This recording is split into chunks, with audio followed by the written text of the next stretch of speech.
Exercise 16. Compared to 15, this one is really easy, especially if you come from an object-oriented programming language or any other language. I'm going to be able to explain structs and pointers to them really simply. The plan is you're going to learn to work with structs. So it's pretty simple, and we're going to make new types. And then we're going to learn to use pointers to work with structs better, or more flexibly, you'll see. So let's dive right into the code. First thing we got to do, let me just load the code real quick, is all this code is going to do is it's going to take this structure, and then I'm going to use a set of functions on it to do things with them. All right, so we'll get more in depth in this in the analysis. But before we do that, I need to add one more sort of word to your lexicon. Pointer to element. This is use pointer with pointer to struct union to get element.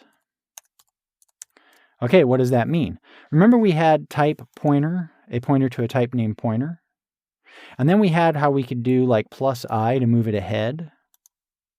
And then also in structs, you'll see in a second, you use, let's say I had person.name to get access to it. So all pointer element is basically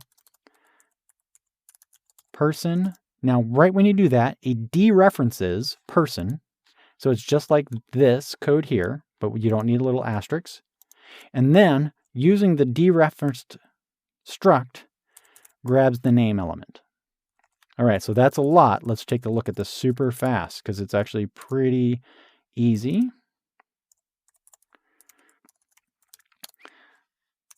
All right, so now we're going to analyze this. We're going to take what I just explained, pointer to element, and talk about structs. Really simply, all a struct is it's sort of like the precursor to objects. And all it is you've told C, make me a chunk of RAM, and in it, I want to be able to address or reference pieces of it by different names and types. That's all a struct is. It's like an object. An object does the same thing. You give a new type, person, and then you have name, age, weight, height. Those are elements. The difference is C actually tries to pack these in so that they're in one cohesive chunk of RAM. It's almost like an array, a ragged array that doesn't have, like strict boundaries and you can't index it by numbers. Instead, you index it by names of stuff. So that's all it is. Now, the thing is, though, is when you work with a struct, normally the way you do a struct is, let's say I did struct person Frank. No, let's do Alice. And I did that. Well, in order to access Alice, I would do dot. So that would give me her name, right? Just like in an object-oriented programming language, dot gives you access to stuff. Really simple. Okay, we have a problem though. I want to work with pointers because I want to use this new thing called malloc. So what malloc does is it says it's memory allocator. It tells the operating system, hey, I need a chunk of RAM that I can store and keep around that's the size of a person structure. So that's what your size of is here. And malloc is going to go, okay, here you go. Here's a pointer. And that pointer is, malloc doesn't know anything about person. It just knows a chunk of RAM and of a certain size. So you have to store it and keep it around in a person. And we're going to call it who. Okay. So the thing is you can't do this. The reason why is because, well, just because that's how they designed C. In theory, there's no reason to have this arrow versus dot thing. It's actually just sort of like a holdover. Nobody else does this anymore. They don't really care about the distinction between the two. But in C, C++, a lot of languages like it, you have to say it's a dot when it's not a pointer, and it's an arrow when it is. And the reason why is in order to make this do what it did before, I would have to dereference this pointer and convert it to a struct and then do dot on that. It's such a common operation. It's similar to, everyone used to do this to get at the, the elements in a thing, that they just made it so you could do this. So for convenience, instead of having to have you change who into, dereference the pointer with the asterisk and then do that, and you may even have to do more. Let's just see.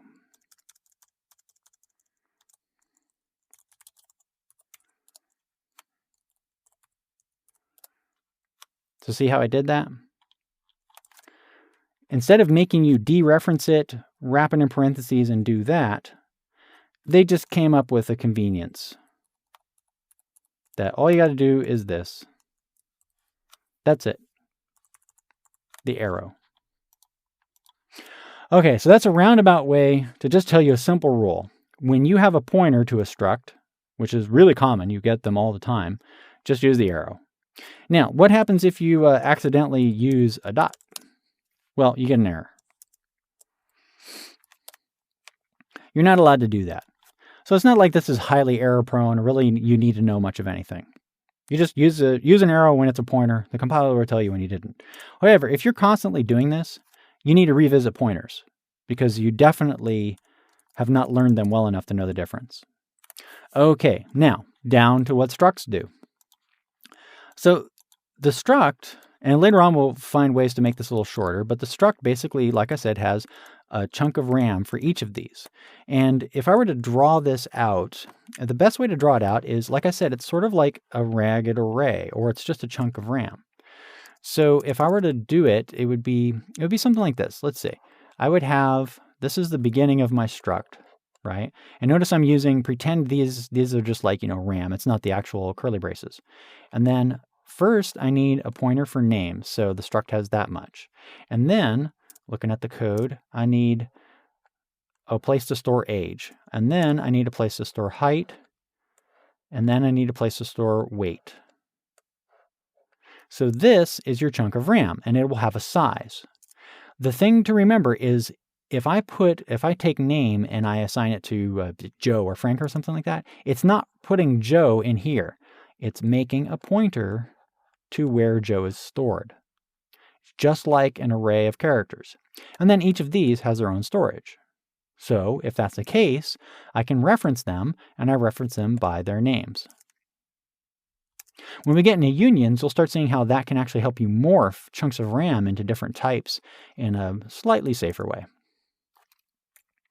And that is it. If you come from object-oriented programming, structs are pretty similar to objects. A lot of people who like C hate that phrase, but it's the closest thing that you can use. As long as you're using the arrow, it's very straightforward to work with. Now, the next thing that happens that you have to understand is how malloc works. And we're going to get more and more into heaps and stacks and things like that. But when I have this code up here, what this is doing is this is basically telling the operating system, give me a chunk of RAM. And you're saying how big it is. And remember, size of, when you say size of the struct person, it figures out how big all of these pieces are, and C has rules for how they should be packed into a struct for most efficiency. So that's fine. You don't have to worry about that. Malloc gives you a chunk of RAM, and you have to do it. Now, the thing is that chunk of RAM also has RAM inside it. See how name has a str dupe? That's a string duplicate.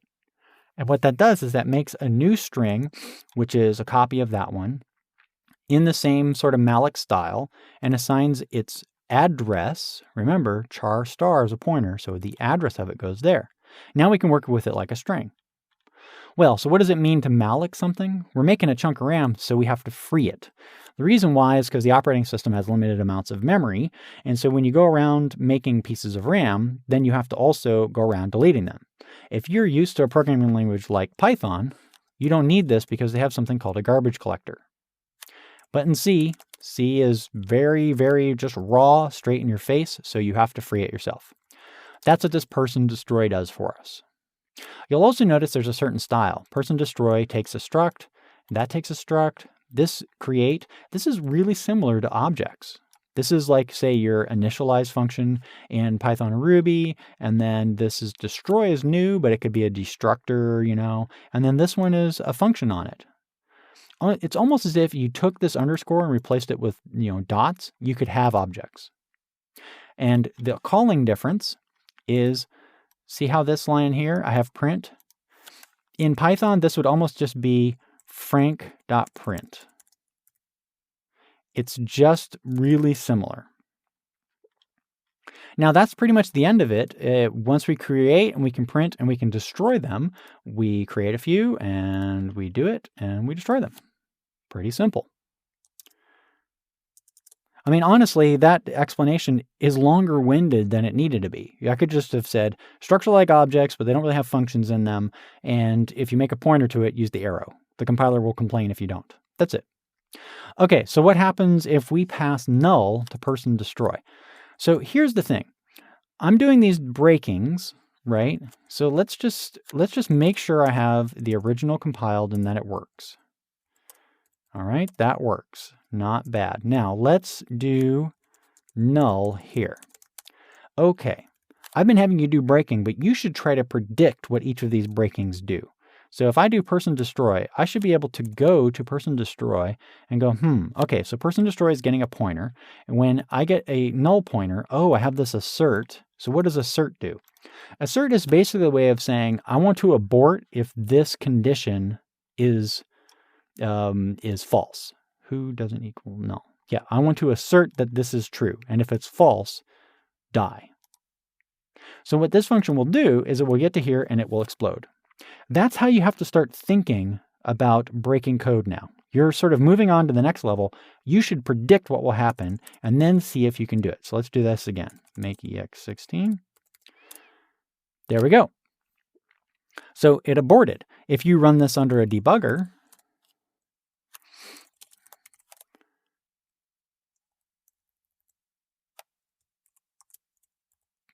LLDB ex16, run. Now we can do our backtrace and we can find out where that assert happened. But the assert also just tells you, which is the great thing about asserts. You'll actually make some better macros for doing even better debugging with this. But for now, we're just using assert. Super handy. Okay, so that asserted, but we want to see what the error is. So let's just comment this out real quick and recompile it again. All right, and then let's see what happens. Seg fault. And again, if we run it under LLDB, there we go. We get it's seg faulted here. Now, why is that? Okay, so if you pass null to this, and then you try to dereference it, anytime you dereference null, it blows up. It's supposed to blow up. So you dereference a null, which is this one, and then you try to access RAM inside of it. That's what this arrow is doing. It's going inside the struct and getting it, so then it blows up because null doesn't go anywhere. You can't access its contents. That's what that does. Study that statement. You can't access the contents of null. Let's look at the next one. Forget to call person destroy at the end and then run it under the debugger. So in this case, it'd be valgrind, but you can also run it under the other debugger or you can any memory checker. Go ahead and do that on your own. I'll leave that one for you. All right, forget the free who name person destroy and compare the output. So that's not too big of a deal. Just do that. Let's see what this does. Oh, and then we want to come down here. Person destroy Joe. So what you'll see is everything's totally normal, right? I mean, looked just fine. It didn't have to free it. That's the catch.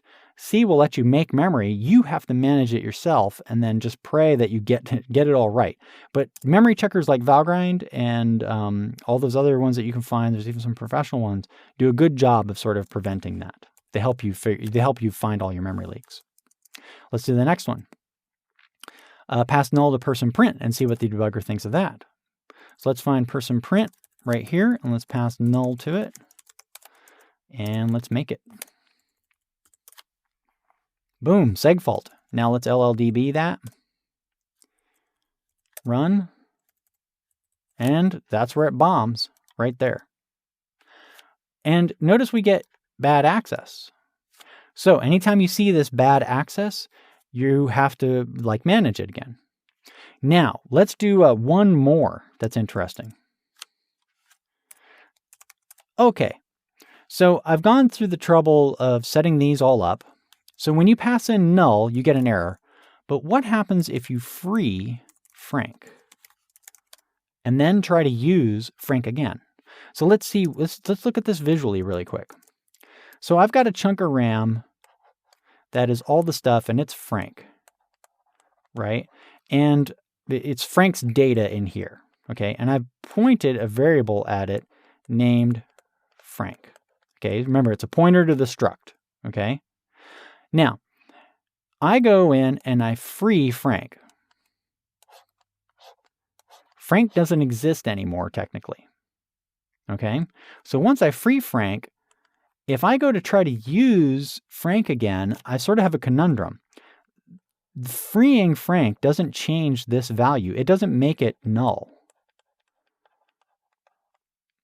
That's an interesting thing, because when you call free, it doesn't have access to this variable Frank.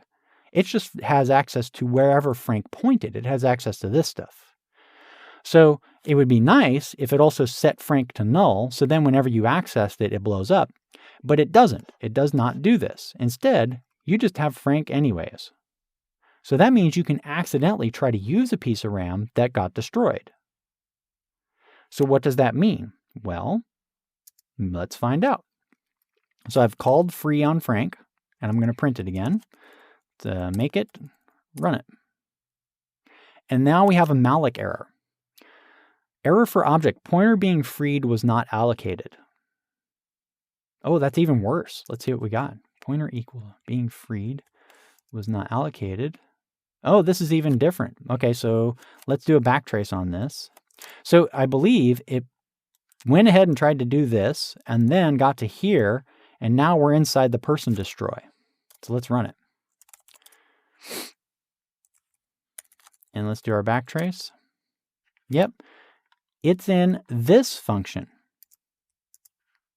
So you see that? It got to here. That's line 32, called from line 70. So here's line 70, and let's go to 32, and there's line 32. It's trying to free this RAM that doesn't exist. It's basically saying you freed it twice. So then what happened up here? Let's try it out. Well, we don't see any errors or anything. Let's run it again. And now you're starting to sort of getting the horror of C, the thing that makes C actually not a great language to write new code in. It went through all of this, got to this last print. This right here is that last print. And even though we called free on that chunk of RAM, it still ran this function just fine. That's the danger.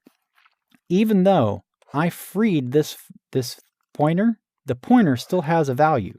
And because it still has a value, I'm able to still access this piece of RAM, even though technically the operating system has obliterated it. It didn't clear it out though, it just took it out of the list. So then all of a sudden, I'm stuck. I'm able to run this program. I never noticed that this thing got freed. I keep using it. One day, this actually does change and it causes a crash, and I don't know why. So what will help you with that is tools like Valgrind. That will really help you a lot. And just, basically being very disciplined about when things are freed and who owns what. So extra credit, find out how to create a struct on the stack, just like you're making any other variable. Okay, so remember, you got to learn about the stack and the heap. We're going to get into a lot more of that. Right now, malloc is heap, functions and normal, declaring variables, stack. How to initialize it using the period character instead of the arrow. I showed you a little bit of that. And how to pass a structure to other functions without using a pointer. So research those. Okay, that's the end of lecture 16. See you at 17.